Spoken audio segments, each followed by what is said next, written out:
resolution of the majority of the U.S. Congress condemns the terrorism and warmongering of the Iranian regime and supports Mrs. Rajavi's 10-point plan. In a significant bipartisan move, the U.S. Majority Congress, including 223 representatives from both the Democratic and Republican parties in the United States House of Representatives, have signed Resolution 1148, condemning the Iranian regime's terrorism, regional proxy wars, and internal suppression, while voicing strong support for the Iranian resistance.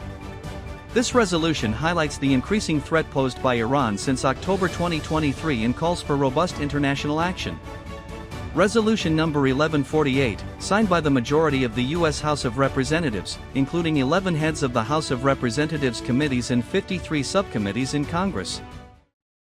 In the U.S. House of Representatives, I'm one of many co-sponsors on the House resolution, the bipartisan House resolution H-Res 1148. This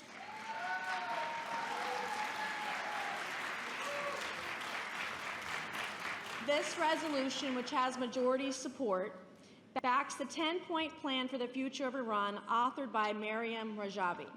This plan echoes rejecting absolute clerical rule and affirming the people's sovereignty in a pluralistic republic, ensuring freedoms of speech, political parties, assembly, press, and the internet, committing to individual and social freedoms and the Universal Declaration of Human Rights, including prohibiting torture and the death penalty, upholding the separation of religion and state and religious freedom, achieving complete gender equality and abolishing discrimination, and maintaining an independent judiciary and upholding the rule of law, presumption of innocence, and the right to a fair trial.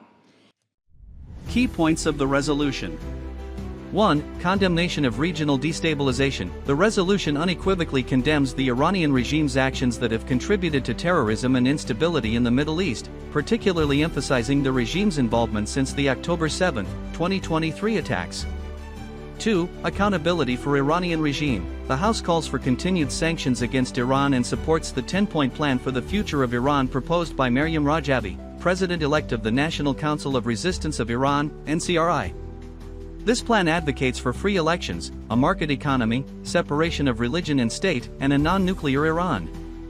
3. Protection of Iranian political refugees. The U.S. government is called upon to ensure the protection of Iranian political refugees in Camp Ashraf III in Albania, guaranteeing their rights under the Geneva Convention and the European Convention on Human Rights. 4. Support for Iranian protesters. It affirms the right of Iranian protesters to demand fundamental changes within Iran, noting that addressing these calls contributes to regional and global security. 5. Recognition of political self-determination. The resolution acknowledges and supports the Iranian people's inherent right to determine their political future, as articulated in the United Nations Universal Declaration of Human Rights. 6. Support for resistance units. The resolution urges the international community to recognize the rights of Iranian protesters and the resistance units to confront the Islamic Revolutionary Guard Corps, IRGC, and other repressive forces. 7. Advocacy for a democratic Iran. The resolution supports the struggle of the Iranian people to establish a democratic, secular, and non-nuclear republic.